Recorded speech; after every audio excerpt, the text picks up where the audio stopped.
देश भर में मूसलाधार बारिश जारी है। जगह जगह जलभराव हो रहा है। कहीं बाढ़ जैसे हालात दिखाई दे रहे हैं तो कहीं बारिश में फंसे लोगों का रेस्क्यू सफलतापूर्वक किया जा रहा है। बिहार की तस्वीरें, यूपी की तस्वीरें, मध्य प्रदेश की तस्वीरें, देश के तमाम हिस्सों की तस्वीरें।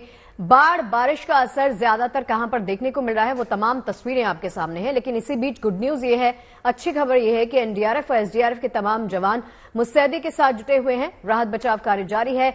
जहां पर जरूरत पड़ती है तुरंत रेस्क्यू ऑपरेशन चलाया जाता है। शारदा नदी का जलस्तर बढ़ गया है जिसकी वजह से यूपी के कई गांव बाढ़ की चपेट में आ गए हैं। ऐसे में एनडीआरएफ, एसएसबी और पीएसी की टुकड़ियां स्थानीय प्रशासन के साथ मिलकर राहत बचाव के मिशन में लगातार जुटी हैं और लोगों को तत्काल मदद मुहैया करवाई जा रही है। अब जरूरत जब पड़ती है तब पीलीभीत में वायुसेना मोर्चा संभाल लेती है और 7 लोगों का एयरलिफ्ट करके उनको बचा लिया गया। लखनऊ में दिन रात एनडीआरएफ के जवान राहत बचाव कार्य में लगे हैं। इसके अलावा वाराणसी और आसपास के जिलों में नदियों के जलस्तर के बढ़ने की वजह से लगातार निगरानी शुरू कर दी गई है। इसके लिए एनडीआरएफ की विशेष टीम्स को भी अलर्ट कर दिया गया है।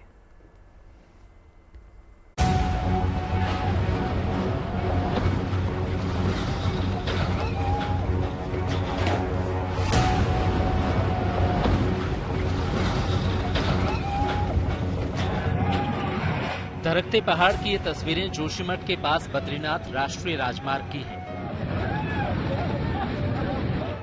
यूं तो इस मौसम में भूस्खलन और पहाड़ों से पत्थरों का गिरना यहाँ कोई नई बात नहीं, लेकिन इतनी बड़ी पहाड़ी टूटकर रास्ते पर आ गिरी कि इससे बद्रीनाथ राष्ट्रीय राजमार्ग पूरी तरह बंद हो गया। इससे सबसे ज्यादा परेशानी बद्रीनाथ धाम और हेमकुंड साहिब आने जाने वाले तीर्थ यात्रियों को है। लिहाजा बीआरओ की टीम पूरी मुस्तैदी के साथ मार्ग खोलने में जुट गई। चिंता की बात यह है कि पहाड़ पर अब भी कई दरारें नजर आ रही हैं, लेकिन अच्छी बात यह रही कि जब पहाड़ का ये विशालकाय हिस्सा गिरा तब कोई इसकी चपेट में नहीं आया और किसी को कोई नुकसान नहीं हुआ। भले ही इस पहाड़ी सड़क पर मुसीबत का ये पहाड़ गिरा हो, लेकिन बीआरओ के जवानों के जज्बे के आगे इस रास्ते पर अड़ा ये पहाड़ ज्यादा देर टिक नहीं पाएगा।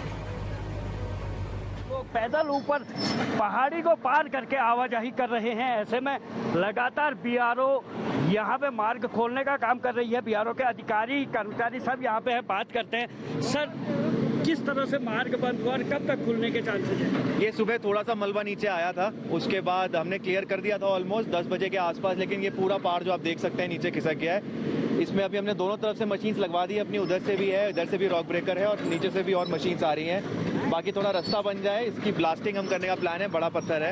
ऐसे में मार्ग खोलने का काम किया जा रहा है। लगातार जो पहाड़ी है उससे बोल्डर गिर रहे हैं, मलबा गिर रहा है। कहीं न कहीं एक चुनौती भी है क्योंकि जो जेसीबी ऑपरेटर है उसको अपनी जान जोखिम में रख के काम करना पड़ता है। ऐसे में कहीं न कहीं हर किसी के लिए ये एक सतर्कता का है, खासकर ये पहाड़ी लगातार टूट रही है। ऐसे में मार्ग खोलना चुनौती बना है। जब जज्बा ऐसा हो तो कोई मुसीबत रास्ता नहीं रोक सकती। जोशीमठ बद्रीनाथ मार्ग बंद होने के बाद लोगों ने पैदल ही रास्ता तय करना शुरू कर दिया। नई जिंदगी की शुरुआत करने की खातिर ये दूल्हा पैदल ही अपनी जीवन संगनी को लाने निकल पड़ा।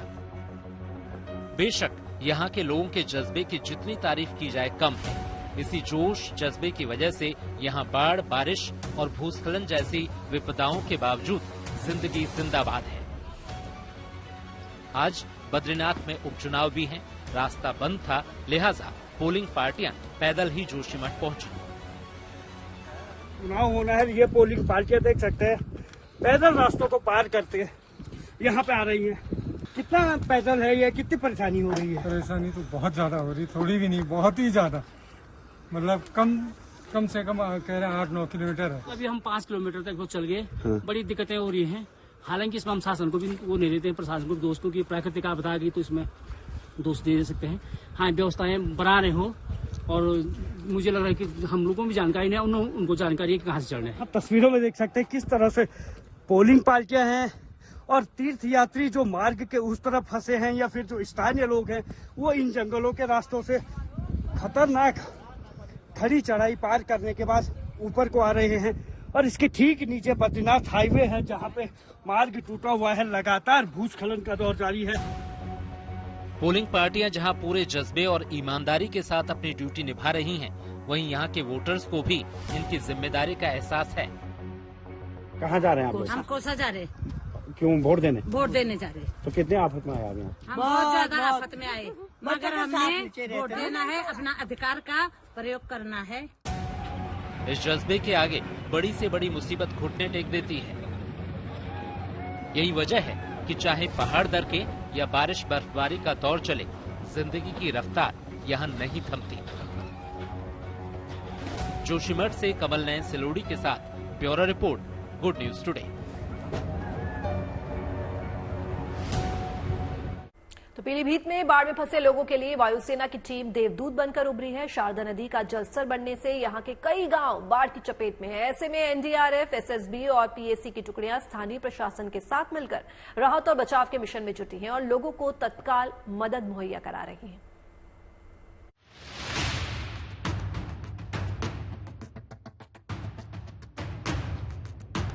जहां तक नजर जाती है, पानी ही पानी है। शारदा नदी के बढ़ते जलस्तर ने पीलीभीत के लोगों के लिए मुश्किलें बढ़ा दी हैं।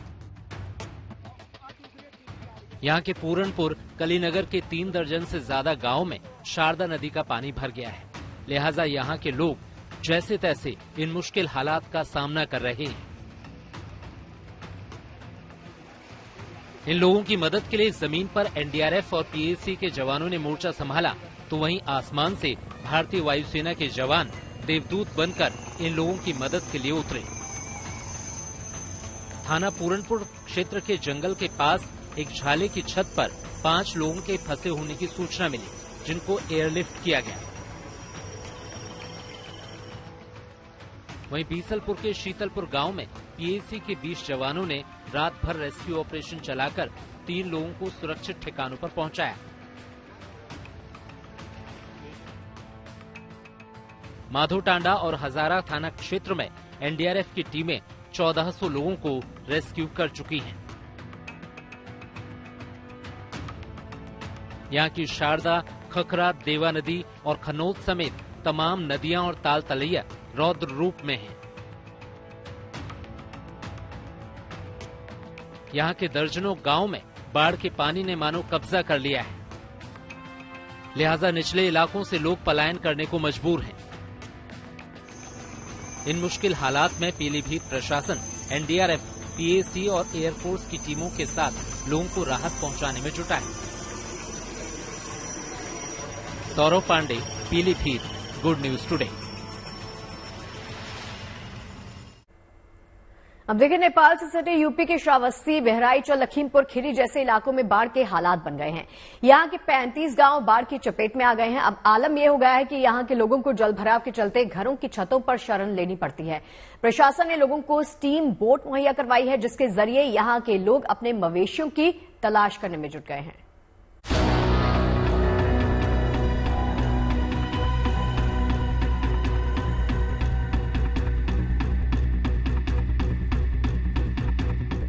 ये कोई टापू नहीं, नेपाल सीमा से सटे यूपी के गांवों की तस्वीरें हैं।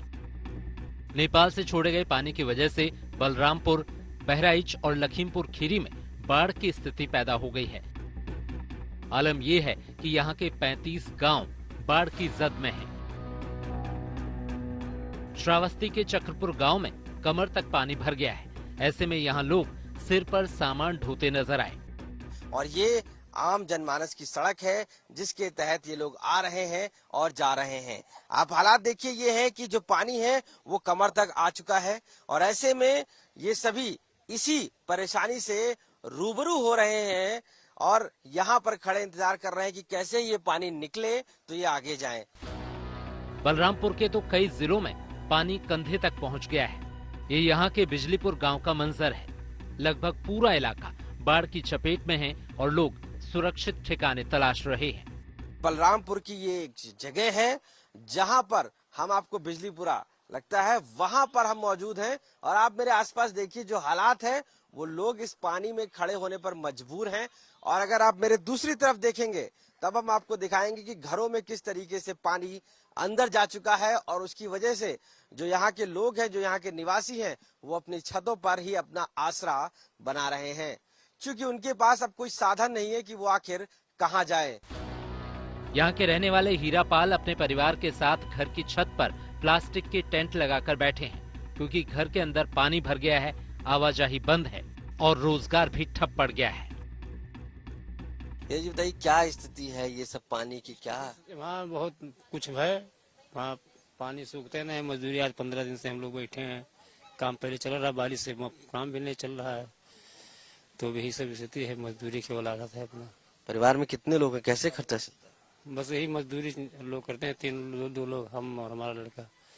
हाँ, ये 350 रुपया दिहाड़ी करते हैं, इसी में अपना जीवन जीते हैं। वहीं सुशीला देवी अपने घर के दरवाजे पर कुर्सी डालकर बैठी हैं, क्योंकि घर में पानी भर गया है। ये स्थिति जो बनी हुई है, क्या आपको लग रहा है कैसी है, कब तक रहेगी? अब भैया हम लोगों का बहुत परेशानी है। कल सुबह पानी भरा है, तब से हम लोग दाना पानी गांव से आता है, कभी नमक रोटी, कहीं दाल भात, और पानी बिजलीपुर से लाते हैं तब पियत है, नहीं तो पानी भी नहीं मिलत है पिए कहीं। हाँ, और हमेशा हमें लोगों ने इसे परेशानी रहा था, यह हमारे कोनो लोगन के सुविधा नहीं है।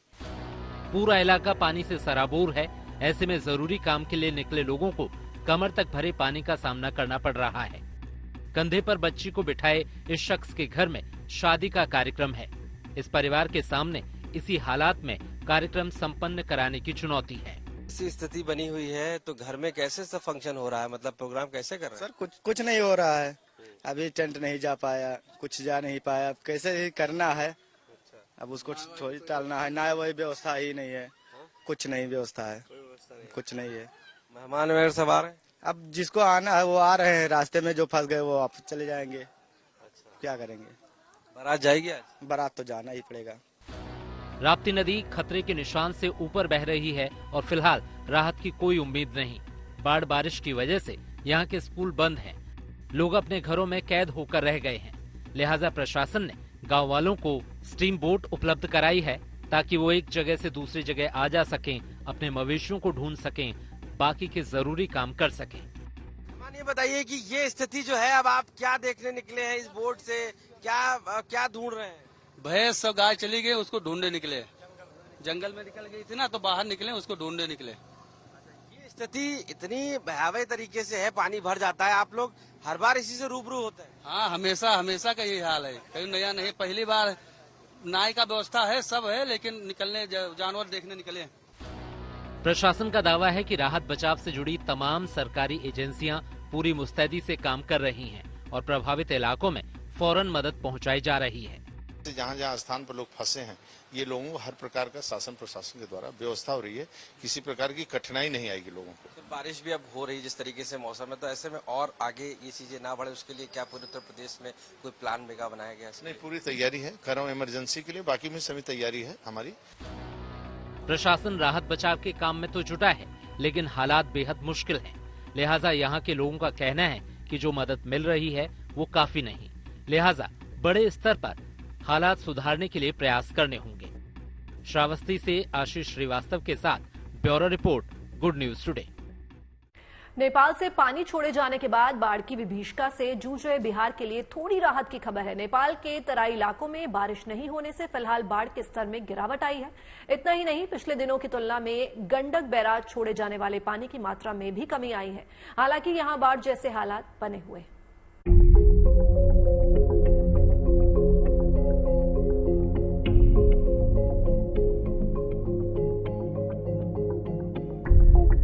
राहत की ये छोटी सी ही किश्त सही, कल तक जहां नाव चल रही थी वहां पैदल चलने की राह दिखने लगी है। ये तस्वीरें बिहार के वाल्मीकि नगर की हैं। यहाँ बाढ़ का पानी नीचे उतरने लगा तो लोगों की उम्मीदें भी बढ़ गई हैं। पड़ोसी देश नेपाल में बारिश रुकी तो सीमा से सटे बिहार के इलाकों में इसका असर दिखना शुरू हुआ। दरअसल नेपाल से छोड़े जाने वाले पानी ने यहाँ बाढ़ और तबाही के हालात पैदा कर दिए थे, जिसकी वजह से यहाँ के लोग नाव के सहारे या घुटने भर पानी में डूबकर आने जाने के लिए मजबूर हो गए थे। गंडक बैराज से आने वाले पानी के चलते यहाँ बाढ़ के हालात पैदा हो जाते हैं। हालांकि अभी ये राहत आधी अधूरी ही है, क्योंकि पश्चिम चंपारण के कई इलाकों में अभी भी बाढ़ के हालात बने हुए हैं। बाढ़ बारिश के चलते बॉर्डर के पास का अंतिम सरकारी स्कूल अब भी बंद है। चकदहवा जो वाल्मीकि नगर के अंदर आता है, चकदहवा का ये सरकारी स्कूल है और इसके बाद नेपाल की शुरुआत हो जाती है सीमा की। लेकिन आप देख सकते हैं स्कूल बंद है क्योंकि यहाँ पर पानी जो है बाढ़ का वो प्रवेश कर चुका है और ये पूरा गांव एक तरीके से टापू बन चुका है। उम्मीद है पड़ोसी मुल्क से मिली इस आफत से जूझ रहे लोगों को जल्द राहत मिलेगी। इस बीच यहाँ के लोगों को प्रशासन से बेहतर प्रबंधन और मदद की दरकार है। वाल्मीकि नगर से शशि भूषण के साथ bureau report, good news today. अब देखिए, इसी बीच गंडक नदी में पानी का दबाव बढ़ जाने की वजह से पिपरासी ठकराहा तटबंध के बड़े हिस्से में धंसान हो गई है। तटबंध को बचाने के लिए सुरक्षाकर्मी जो हैं वो लगातार तैनात हैं। जल संसाधन विभाग की टीम्स भी मुस्तैदी के साथ जुटी हैं। ज्यादा जानकारी दे रहे हैं मेरे सहयोगी शशि भूषण। नेपाल से आने वाली गंडक नदी जब कहर बरपाती है तो बिहार में जिंदगी बचाने की जो जद्दोजहद है वो कितनी बड़ी होती है, उसकी ग्राउंड रिपोर्ट लगातार हम आपको दिखा रहे हैं। इस वक्त पहुंची है जो पिपरासी और ठकराहा तटबंध है वहां पर, और हमारे पास ये जानकारी पहुंची थी कि इस तटबंध के एक स्पर में जो दरार है वो आई है और जो स्पर है वो डैमेज हुआ था। और यहाँ पर हम इस वक्त देखिए ग्राउंड रिपोर्ट कर रहे हैं। हमारे सहयोगी कैमरा पर्सन नदीम आलम आपको थोड़ा आगे चल करके दिखाएंगे जहां पर इस वक्त जल संसाधन विभाग की टीम काम कर रही है। ये वो ढलान है जो धंसान हुआ जिसमें तटबंध, जो कच्चा तटबंध होता है मिट्टी का, ये वो इलाका है। और देखिए यहाँ पर इस वक्त काम चल रहा है क्योंकि इस तटबंध को बचाना एक बड़ी चुनौती है। आपको बता दें कि जब नेपाल की नारायणी नदी बिहार में गंडक बनकर पहुंचती है और ये हमारे ठीक सामने गंडक नदी है जो इस वक्त तूफान मार रही है। गंडक बिहार के 5-6 जिले ऐसे हैं जहां पर बहती है और वहां निचले इलाकों में जब पानी पहुंचता है तो यही तटबंध लोगों की जिंदगी को सुरक्षित करता है।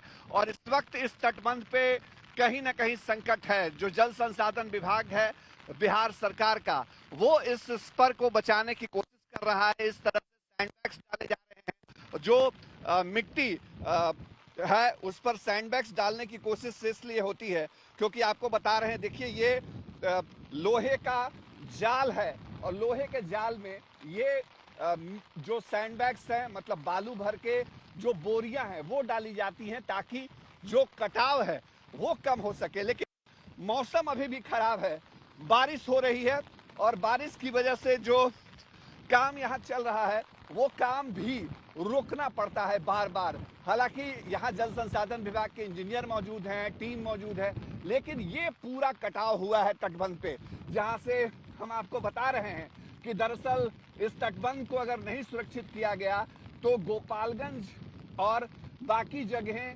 तो गंडक के प्रभाव से इस वक्त बाढ़ का सामना कर रहे हैं, वहाँ हालात ऐसे हैं। लेकिन पश्चिम चंपारण के 4 ऐसे प्रखंड हैं जो भीषण बाढ़ संकट का सामना कर सकते हैं अगर ये तटबंध नहीं बचा तो।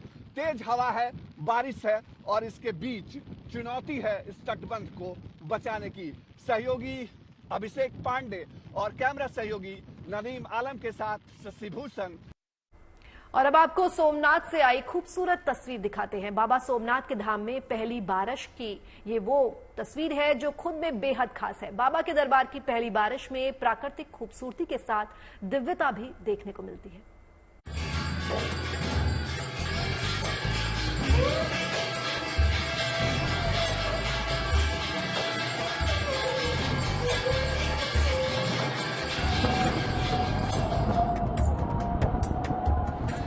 बाढ़ और बचाव की तस्वीरों के बीच बारिश की ये शुभ तस्वीरें भव्यता और दिव्यता का एहसास कराने वाली हैं। ये शानदार नजारा बाबा सोमनाथ के दिव्य दरबार का है।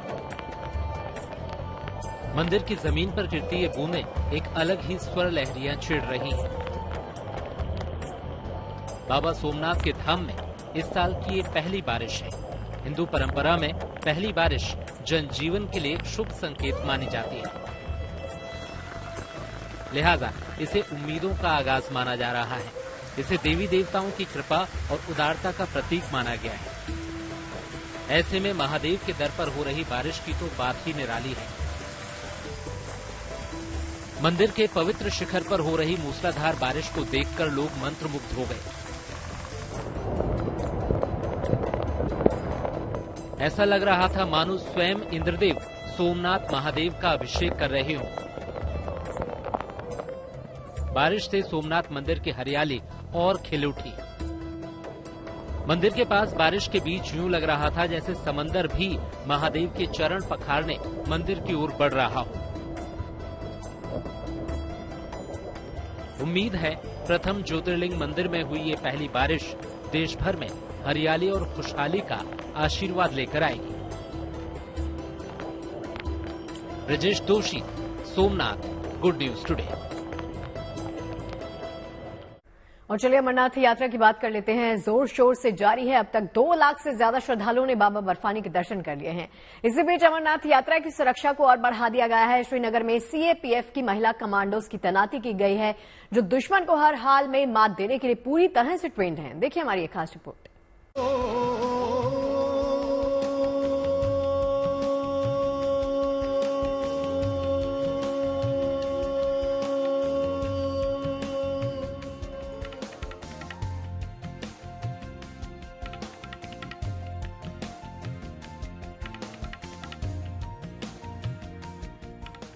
कड़ी सुरक्षा व्यवस्था के बीच अमरनाथ यात्रा बेरोक टोक जारी है। बाबा बर्फानी के दर्शन को श्रद्धालु उमड़ रहे हैं। अब तक 2 लाख से ज्यादा श्रद्धालुओं ने पवित्र अमरनाथ गुफा पहुंचकर बाबा के दर्शन कर लिए हैं। जाहिर है दर्शन का ये आंकड़ा अभी और बढ़ने वाला है, क्योंकि ये यात्रा 19 अगस्त तक चलने वाली है।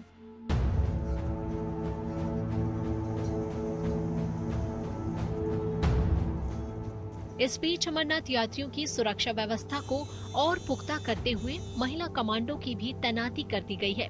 सेंट्रल आर्म पुलिस फोर्स यानी सीएपीएफ के इस महिला दस्ते की तैनाती श्रीनगर में की गई है। हाथों में ऑटोमेटिक राइफल, चौकस निगाहें, मिनटों में दुश्मनों को धूल चटाने में ट्रेन, ये महिला कमांडो हर तरह से दुश्मनों से निपटने में ट्रेन है। चाहे आतंकी वारदातों का सामना करना हो या बम धमाकों जैसी घटनाएं, हालात कैसे भी हो, परिस्थितियां कितनी भी विकट हो, हिम्मत और हौसले से भरपूर देश की ये जाबाज बेटियां हर चुनौती का सामना करने के लिए पूरी तरह सक्षम है। कठुआ में हुए आतंकी हमले के बाद जम्मू में सुरक्षा बढ़ा दी गई है। अमरनाथ यात्रा को लेकर भी एजेंसियां अलर्ट मोड पर है। जानकारी के मुताबिक श्रीनगर में सीएपीएफ की महिला कमांडो की तैनाती इसी सुरक्षा चक्र का एक हिस्सा है। अमरनाथ यात्रा पर गए श्रद्धालु भी सुरक्षा के कड़े इंतजाम के बीच खुद को पूरी तरह महफूज मान रहे हैं। न तो उनके जोश में कोई कमी है और न ही उत्साह में। अमरनाथ यात्रा के इस उत्सव में श्रद्धालु पूरे जोश और उल्लास के साथ शामिल हो रहे हैं। अमरनाथ यात्रा के पूरे रूट पर सुरक्षा के कड़े इंतजाम किए गए हैं। जम्मू श्रीनगर हाईवे के 300 किलोमीटर रूट पर अमरनाथ यात्रा की शुरुआत से ही सीएपीएफ के सैकड़ों जवानों को तैनात कर दिया गया था। अब महिला कमांडो की तैनाती से सुरक्षा चक्र और पुख्ता हो गया है। यात्रा मार्ग पर बनाए गए इस बेस कैंप में यात्रियों के ठहरने से लेकर खाने पीने तक के पर्याप्त इंतजाम तो किए ही हैं, सुरक्षा व्यवस्था भी पहले से ज्यादा दुरुस्त की गई है। सुरक्षा का ये अभेद चक्र यात्रा की आखिरी तारीख 19 अगस्त तक ऐसे ही कायम रहेगा। अब 52 दिनों की ये पवित्र यात्रा अपनी आखिरी पड़ाव पर पहुंचेगी। Bureau report, good news today. और अब बात अमरनाथ यात्रा में मेडिकल सुविधाओं की करते हैं, क्योंकि यात्रा मार्ग पर जगह जगह पोनी एम्बुलेंस बनाई गई है, जिससे यात्रियों को समय पर इलाज मिल रहा है। दरअसल दुर्गम रास्तों पर मेडिकल किट और ऑक्सीजन सिलेंडर समेत तमाम जरूरी उपकरणों को घोड़े पर तैनात किया जाता है, जिससे कभी भी यात्रा के दौरान मरीज को समय रहते इलाज मिल सके। देखिए हमारी संवाददाता मीर फरीद की एक खास रिपोर्ट। अमरनाथ यात्रा की बात करें तो एक पुरानी चीज हमें वापस आती दिख रही है।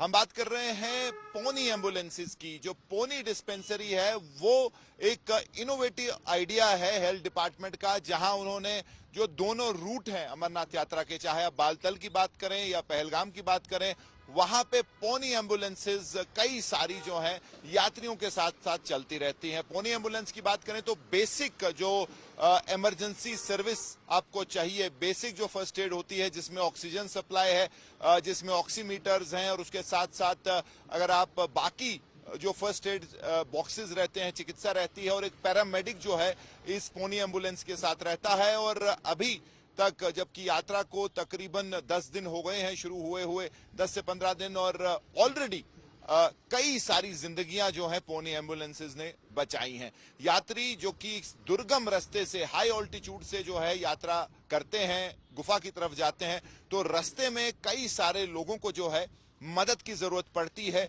कई सारे लोग जो है ऑक्सीजन जो है कम होता है ऊपर, तो रेस्पिरेटरी जो इश्यूज हैं उनको होते हैं, और उसके चलते कई सारी जिंदगियां बचाई है पोनी एम्बुलेंस ने, क्योंकि तुरंत मदद मिलती है, तुरंत ऑक्सीजन सिलेंडर से जो है ऑक्सीजन सप्लाई मिलती है, और उसके बाद जब स्टेबल हो जाता है पेशेंट, उसको वहां से शिफ्ट करके एक प्रॉपर मेडिकल जो है फैसिलिटी में ले जाया जाता है। तो ये जो एक नया इनोवेटिव आइडिया है हेल्थ डिपार्टमेंट का, जो सेक्रेटरी हैं हेल्थ, खुद उन्होंने ये डिवाइस किया था, और उसके बाद जो है अच्छे से इंप्लीमेंट हो रहा है, और इसके चलते यात्रियों की बात करें, खासकर जो ओल्ड एज यात्री हैं, इसको काफी ज्यादा अप्रिशिएट कर रहे हैं, और इसको जो है एक लाइफ सेवर यानी कि जान बचाने वाली जो है एक तकनीक बताया जा रहा है, एक आइडिया बताया जा रहा है, जिससे यात्रा में जो भी लोग यात्रा के लिए जा रहे हैं उनको काफी ज्यादा मदद मिल रही है, और कई जिंदगियां भी ऑलरेडी ये पोनी एम्बुलेंस जो है बचा चुकी है। कैमरा पर्सन तारिक लोन के साथ मीर फरीद, श्रीनगर। देखिए, खेलों का सबसे बड़ा महाकुंभ यानी कि ओलंपिक्स की शुरुआत अब से कुछ ही दिन बाद होने वाली है। 26 जुलाई से पेरिस में 33वें ओलंपिक खेलों का आयोजन होने जा रहा है।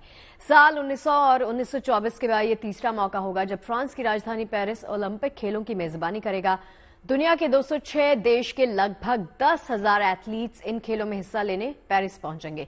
बीते एक दशक से इन खेलों की तैयारी में लगे पेरिस ने इन खेलों की सबसे अलग बनाने की पूरी कोशिश की है। चाहे बात मेडल्स की हो या ओपनिंग सेरेमनी की हो, पेरिस ओलंपिक किसी लिहाज से कम नहीं। अब तक के हुए बाकी खेलों से अलग रहने की पहचान पेरिस के नाम जाती है। पेरिस ओलंपिक में दिए जाने वाले मेडल्स भी अलग होने वाले हैं। इस बार हर एक मेडल में एफिल टावर का ओरिजिनल लोहा लगा हुआ होगा। गोल्ड मेडल का वजन 529 ग्राम है, जबकि सिल्वर मेडल का 525 ग्राम और ब्रॉन्ज मेडल का 455 ग्राम होगा। मेडल पर बनाया गया डिजाइन फ्रांस की स्पिरिट को दिखाता है। वहीं पेरिस में महाकुंभ की रौनक अभी से देखने के लिए मिल रही है। बाजार जो है वो सज गए हैं। ओलंपिक्स के लोगों के साथ टी शर्ट्स आ गई हैं। एफिल टावर की रेप्लिका पर भी ओलंपिक्स का लोगो लगा है। पेरिस की ये तस्वीरें बताने के लिए काफी हैं कि पेरिस महाकुंभ के शुभारंभ के लिए पूरी तरह से तैयार है। तो इस बार कैसे रहने वाला है ओलंपिक और भारत से कौन कौन हो रहा है शामिल, आइए आपको बताते हैं। पेरिस ओलंपिक का आगाज 26 जुलाई से होने वाला है और ये 11 अगस्त तक चलेगा। जी हां, पेरिस ओलंपिक में करीब 120 भारतीय खिलाड़ी हिस्सा ले रहे हैं। बैडमिंटन स्टार पीवी सिंधु और टेबल टेनिस स्टार शरद कमल को पेरिस ओलंपिक 2024 में ध्वजवाहक बनाया गया है। साथ ही साथ 2012 के ब्रॉन्ज मेडलिस्ट निशानेबाज गगन नारंग को पेरिस में होने वाले आगामी इवेंट के लिए मैरी कॉम की जगह शेफ टिमिशन बनाया गया है। जी हां, जेवलिन थ्रो में गोल्ड मेडल जीतने वाले नीरज चोपड़ा के लीडरशिप में 28 खिलाड़ी एथलेटिक्स में हिस्सा लेंगे।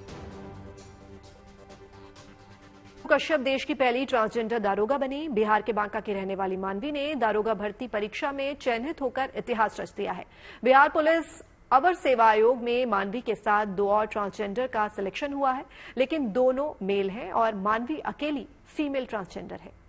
नमस्कार, मैं मानवी मधु कश्यप और I am a transgender person, और मुझे ये बताते हुए आज बहुत खुशी हो रही है कि मेरा बिहार एसआई में सिलेक्शन हुआ है, जिसके लिए मैं अपने आदरणीय मुख्यमंत्री, अपने आदरणीय गुरु रहमान सर, रेशमा मैम और सुल्तान सर और अपने मम्मी पापा का ढेर सारा धन्यवाद देना चाहूँगी। और मैं आज बहुत खुश हूँ ये मुकाम पाके, क्योंकि एक ट्रांसजेंडर के लिए यहाँ तक पहुँचना बहुत मुश्किल भरा सफ़र रहता है और मेरे लिए भी बहुत मुश्किल भरा रहा, लेकिन कहीं ना कहीं हमारे सर और मम्मी पापा गार्जियन हैं, मुन्ना सर हैं, सब लोग हैं जो हमारे सपोर्ट में रहे और हमेशा हमें हिम्मत देते रहे, तो इसके कारण मैं यहाँ तक पहुँच पाई हूँ और मैं आज बहुत खुश हूँ। राजस्थान में भजनलाल सरकार का पहला पूर्ण बजट पेश किया गया। वित्त मंत्री दिया कुमारी ने विधानसभा में ये बजट पेश किया। राजस्थान सरकार ने बजट में कई बड़ी घोषणाएं भी की हैं। काशी विश्वनाथ की तर्ज पर खाटू श्याम कॉरिडोर यहां पर बनाया जाएगा, तो वहीं भारत मंडपम की तरह जयपुर में राजस्थान मंडपम का निर्माण भी होगा। भजनलाल सरकार के बजट में मंदिरों के कायाकल्प के लिए बड़ी सौगात दी गई है। खाटू श्याम जी पर 100 करोड़ रुपए खर्च होंगे। वित्त मंत्री दिया कुमारी ने सदन में 10 संकल्प गिनवाए। रोजगार की बात करें तो राजस्थान में 5 साल में 4 लाख भर्तियों की घोषणा की गई, तो वहीं स्कूली बच्चों को मुफ्त टैबलेट, इंटरनेट की सौगात मिलेगी। अनंत अंबानी और राधिका मर्चेंट की शादी 12 तारीख को होने जा रही है। अमृतसर के आर्टिस्ट जगजोत रूबल ने अनंत और राधिका की एक बोलती तस्वीर बनाई है, जो उन्हें तोहफे के तौर पर भेजी जाएगी। इससे पहले जगजीत रूबल ने करीना कपूर, सैफ अली खान और अभिषेक बच्चन, ऐश्वर्या राय के साथ साथ और भी कई तस्वीर तोहफे के रूप में वो जो हैं सेलेब्स को भेज चुके हैं। अनंत अंबानी और राधिका मर्चेंट का विवाह 12 तारीख को मुंबई में होने जा रहा है, जिसको लेकर सारी तैयारियां अंबानी परिवार द्वारा पूरी कर ली गई है। हालांकि इसका न्योता भी जो सुपरस्टार जो अभिनेता और अभिनेत्रियों को भेजा गया है। सो अमृतसर के रूबल जो आर्टिस्ट है, उनके द्वारा अनंत अंबानी और राधिका मर्चेंट की एक तस्वीर बनाई गई है, जो उनको तोहफे के तौर पर उनको भेजना जरूर चाहते हैं। सो रूबल हमारे साथ मौजूद है, रूबल से बात करेंगे। रूबल जी, तस्वीर बनाई गई है अनंत अंबानी और राधिका मर्चेंट की, क्या कहना चाहेंगे? कितना समय लगा है, क्या खासियत है इस तस्वीर में? सर, सबसे पहले तो मैं इनको मुबारकबाद देता हूं, जो कि परसों अनंत अंबानी और राधिका मर्चेंट की शादी होने जा रही है वर्ल्ड जियो सेंटर में मुंबई में, और मैं अपनी एक पेंटिंग के ज़रिए उनको की है, और मेरी तमन्ना है कि ये पेंटिंग अमानियाँ उसमें ये वहाँ पर लगे। और इससे पहले भी ऐश्वर्या अभिषेक बच्चन जी की मैंने पेंटिंग नहीं थी, कपल पेंटिंग नहीं थी, शिल्पा शेट्टी, राजकुंद्रा, करीना कपूर, सैफ अली खान। तो अमृतसर विज़िट पर जब आए थे तीनों, तो उनको मैंने पेंटिंग गिफ्ट की थी, उन्होंने मुझे बहुत अप्रिशिएट किया था। तो अगर ब्रिटेन की बात की जाए तो उनके जो राजकुमार प्रिंस हैरी, उनकी भी मैंने कपल पेंटिंग नहीं थी जब उनकी वेडिंग हुई थी। तो ये भी एक इंडिया में रॉयल वेडिंग होने जा रही है, बहुत ऐतिहासिक वेडिंग होने जा रही है, तो मैंने भी एक अपनी पेंटिंग के ज़रिए उनको विश किया है। और ये तस्वीर आपने कलाकारों की बनाई है, 100 कलाकारों की, और इसमें कितना समय लगा था? सर, ये मैंने जब बॉलीवुड का 100 साल हुआ था, उसमें मैंने ये बॉलीवुड के 100 फेसेस दिखाए थे, और इंडिया को एक फ्लैग में दिखाया गया। दादा साहब फाल्के से लेकर आशिकी 2 तक 2013 में फिल्म आई थी, तब तक मैंने पूरी हिस्ट्री तैयार की थी। और ऐसे ही मैंने हॉलीवुड की भी बनाई, एशियाई राष्ट्रपति भी बनाए, और रिसेंट मैंने जो इंडिया में इलेक्शन हुई, इंडिया के सारे प्राइम मिनिस्टर्स, उनकी भी बनाई। और ये सारी पेंटिंग स्कूल मिला के मेरे 64 वर्ल्ड रिकॉर्ड्स मेरे नाम दर्ज है, जिनमें से India book of records, Asia book of records, America book of records दर्ज है नाम। अनंत अंबानी की बात करें तो ये तस्वीर आप द्वारा बनाई गई है, कितने बाय कितने की तस्वीर है और कितना समय लगा इसको? सर, इस पेंटिंग में बनाने में मुझे 22 दिन लगे। आज इसको मैं फाइनल टचेस दे रहा हूँ, और 5 फीट बाय 6 फीट इस पेंटिंग का जो साइज़ है, और इसको एक्रेलिक कलर्स के साथ बनाया गया है। और मेरी तमन्ना है कि ये अंबानियाँ उसमें, अगर वो अमृतसर आते विजिट पर, तो मैं उनको पर्सनली पेंटिंग गिफ्ट करूँगा, अगर नहीं तो मैं इस पेंटिंग को कोरियर करूँगा। तो ये थे आर्टिस्ट रूबल, जो फाइनल टच इस तस्वीर को देते ज़रूर नज़र आ रहे हैं।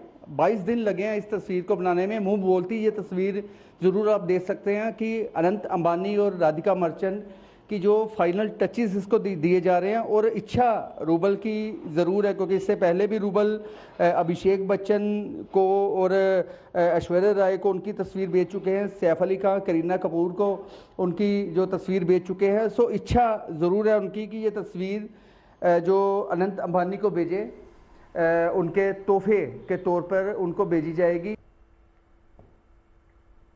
और चलिए अब बात प्रधानमंत्री मोदी की कर लेते हैं, जो रूस के बाद अब ऑस्ट्रिया के दौरे पर हैं। एयरपोर्ट पर ऑस्ट्रिया के विदेश मंत्री ने प्रधानमंत्री मोदी का स्वागत किया। पीएम मोदी का वियना का ये दौरा कई मायनों में खास है। दरअसल 41 साल से ज्यादा वक्त में ऑस्ट्रिया की यात्रा करने वाले नरेंद्र मोदी दूसरे प्रधानमंत्री हैं। इससे पहले 1983 में इंदिरा गांधी ने ऑस्ट्रिया का दौरा किया था। इस यात्रा में प्रधानमंत्री नरेंद्र मोदी के साथ विदेश मंत्री जयशंकर भी गए हैं। एयरपोर्ट पर भव्य स्वागत के बाद पीएम मोदी होटल पहुंचे। वहां ऑस्ट्रियाई कलाकारों ने उनका स्वागत करते हुए वंदे मातरम गाया। यहां पीएम ने भारतीय प्रवासियों का अभिनंदन किया। इससे पहले रूस में पीएम मोदी को वहां के सर्वोच्च सम्मान से भी नवाजा गया। पीएम मोदी के रूस दौरे की चर्चा दुनिया भर में है। अमेरिका तक मोदी के रूस दौरे पर बातचीत की जा रही है।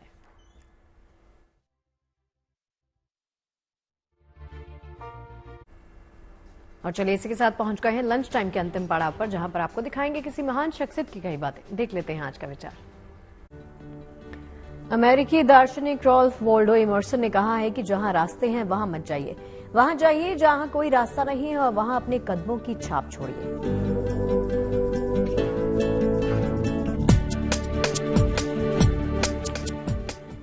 लंच टाइम में आज के लिए बस इतना ही, लेकिन आप बने रहिए गुड न्यूज टुडे पर। आपको अच्छी और सच्ची खबरें लगातार दिखाते रहेंगे। पॉजिटिव खबरों के भरपूर डोज के लिए देखते रहिए GNT।